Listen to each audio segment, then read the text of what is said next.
बच्चों, कल हम लोगों ने कक्षा 7 का विज्ञान विषय का अध्याय 2 जल इसका प्रारंभ किया था और आज जो है हम लोग पुस्तक के अनुसार एक एक करके यहाँ पर पूरे अध्याय का अध्ययन करेंगे।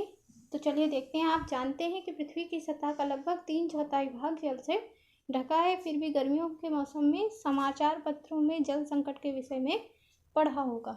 तो यहाँ पर देखिए, आपको एक ग्राफ नज़र आ रहा होगा, पाई ग्राफ है ये, है ना। और इस पाई ग्राफ में आपको दिख रहा होगा कि यहाँ पर पृथ्वी का जो टोटल जल है उसमें से 97% जल किसमें है? महासागरों में। कल हमने आपको वीडियो में बताया था कि महासागरों का जल कैसा होता है? खारा होता है। किसकी उपस्थिति के कारण? सोडियम क्लोराइड की उपस्थिति के कारण, और इसी कारण जो है वह पीने लायक नहीं होता है। 2% हिमखंडों के रूप में और 1% नदियों झीलों के रूप में पाया जाता है। और भूमिगत जल का उपयोग जो है हम कुएं खोदकर करते हैं या बोर खनन के द्वारा करते हैं। ठीक है। भूमिगत जल का अर्थ ये होता है कि धरती जिस पानी को सोख लेती है वो पृथ्वी के द्वितीय स्तर में जाकर एकत्र हो जाता है और फिर इसको हम खनन करके निकालते हैं, उसको हम कहते हैं भूमिगत जल। वायु में जल जलवाष्प, कोहरा तथा बादलों के रूप में पाया जाता है। आगे देखते हैं। महासागरों के जल में नमक जैसे कई पदार्थ, जिन्हें लवण कहते हैं, अधिक मात्रा में घुले रहते हैं। इनकी उपस्थिति के कारण जल खारा हो जाता है। इसीलिए यह पीने, नहाने, कपड़े धोने एवं सिंचाई के लिए अनुपयोगी होता है। हिमखंडों के रूप में उपस्थित जल शुद्ध होता है किंतु इसे आसानी से उपयोग नहीं किया जा सकता, है ना। और हिमखंडों का जल को अगर आप प्रयोग करने का प्रयास करेंगे तो वो क्या होगा? पिघलेंगे हिमखंड और समुद्र में जाएगा उसका पानी, जिससे समुद्र का जल स्तर बढ़ जाएगा।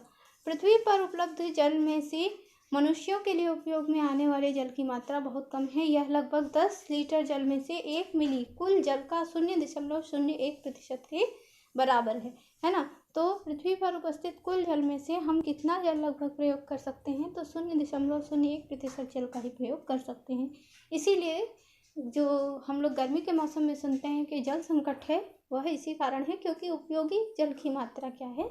कम है।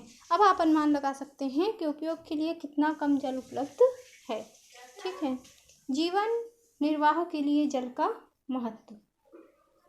जल सभी सजीवों का एक अनिवार्य घटक है। मनुष्य के शरीर में भार की दृष्टि से लगभग 70% जल होता है और विभिन्न जंतुओं, वनस्पतियों तथा उत्पादों में उपस्थित जल की प्रतिशत मात्रा अलग अलग है। यहाँ देखिए सारणी में दर्शाया है। हाथी के शरीर में 80%, पेड़ में 60%, ब्रेड के अंदर 30%, दूध में 95%, टमाटर में 90%, संतरा में 85% और आलू में 80% तक जल होता है। स्वस्थ मनुष्य को प्रतिदिन कम से कम 2 से 3 लीटर जल की आवश्यकता होती है। यह शरीर के विभिन्न क्रियाओं के संचालन के लिए आवश्यक होता है। जल आमाशय में भोजन को पचाने में तथा बचे हुए भोजन के अवशोषण एवं शरीर में उसके संवहन के लिए आवश्यक है। हम प्रतिदिन जल का निष्कासन मूत्र एवं पसीने के रूप में करते हैं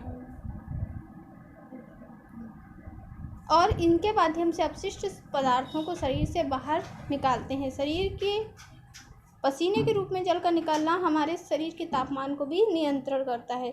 तो जब हमारे शरीर से पसीना निकलता है तो वह वायु के संपर्क में आता है और इससे क्या कहते हैं, शरीर का तापमान क्या होता है?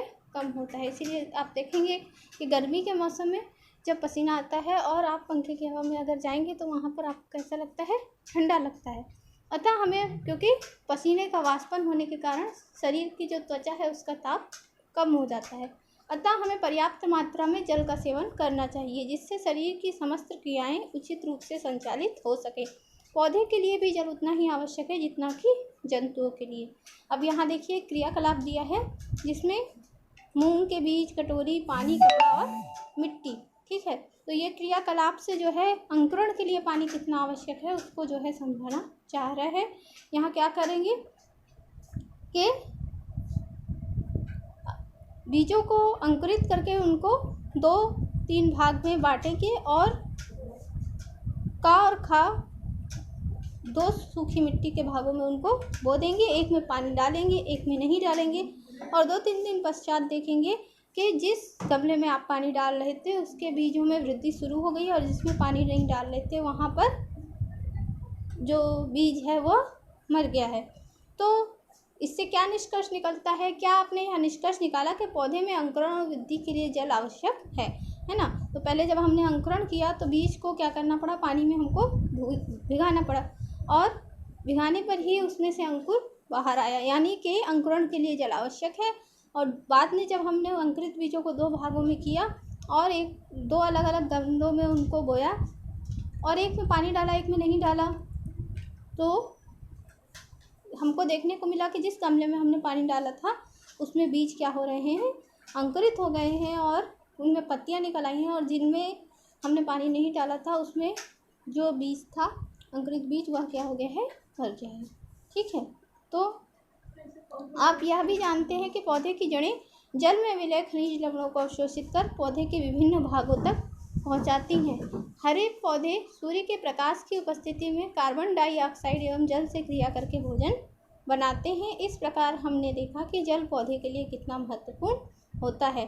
तो हरे पौधे और कार्बन डाइऑक्साइड जल से क्रिया करके जो पौधे कार्बोहाइड्रेट बनाने की क्रिया करते हैं, उस क्रिया को हम कहते हैं प्रकाश संश्लेषण की अभिक्रिया। क्या कहते हैं? प्रकाश संश्लेषण। ठीक है।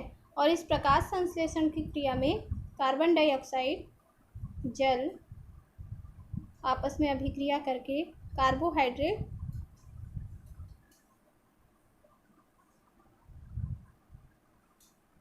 और ऑक्सीजन का निर्माण करते हैं।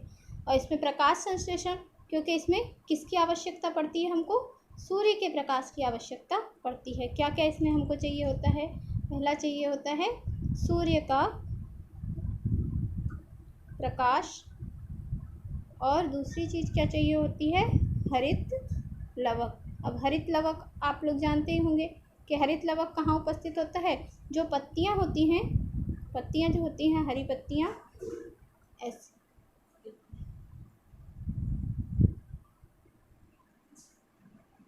हरी पत्तियों के अंदर हरित लवक उपस्थित होता है, जिसके कारण पत्ती का रंग हरा होता है। और इस हरित लवक का मुख्य कार्य क्या होता है? प्रकाश संश्लेषण की क्रिया को संपन्न करना होता है। आइए नीचे दी गई सारणी 2.2 में कुछ पौधों और जंतुओं के नाम लिखें जल जिनका निवास है। जैसे जलीय पौधे कौन कौन से हो सकते हैं?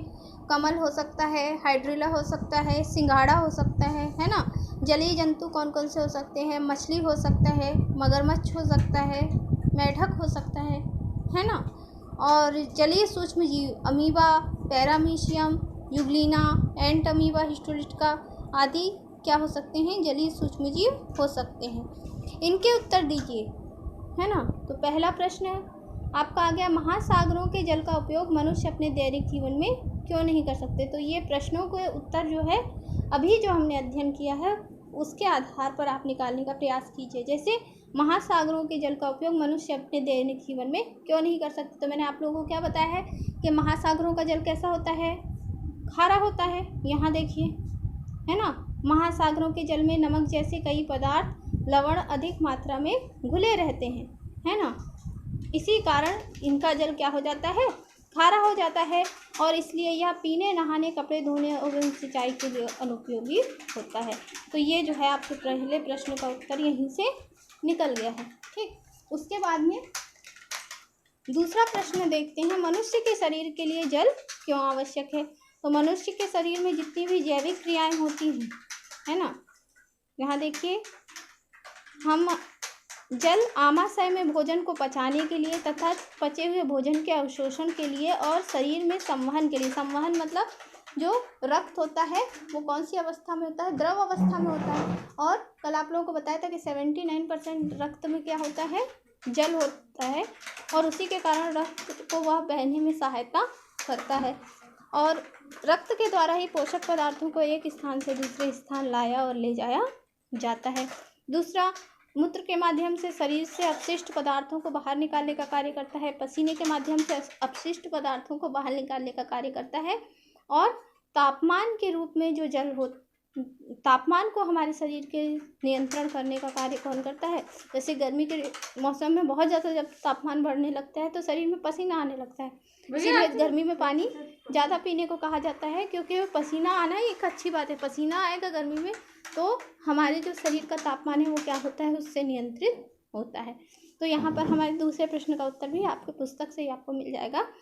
तीसरा है, गमलों में लगे पौधों को यदि जल से न सींचा जाए तो क्या होगा, कारण सहित समझाइए। तो अभी हमने जो प्रयोग किया था वहाँ देखिए, यहाँ क्या किया था कि पौधों में अंकुरण और वृद्धि के लिए जल आवश्यक है।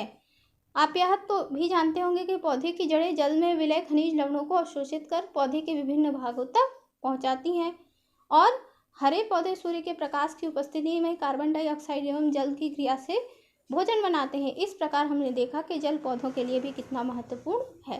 तो यहाँ पर आपके तीसरे प्रश्न का उत्तर भी जो है आपको मिल गया कि यदि गमले में लगे पौधों को जल से नहीं सींचा जाएगा तो पौधे की जड़ें जल को पौधे के विभिन्न भागों तक नहीं पहुँचाएंगी और पौधा जो है अपने लिए भोज्य पदार्थ का निर्माण नहीं कर पाएगा, है ना।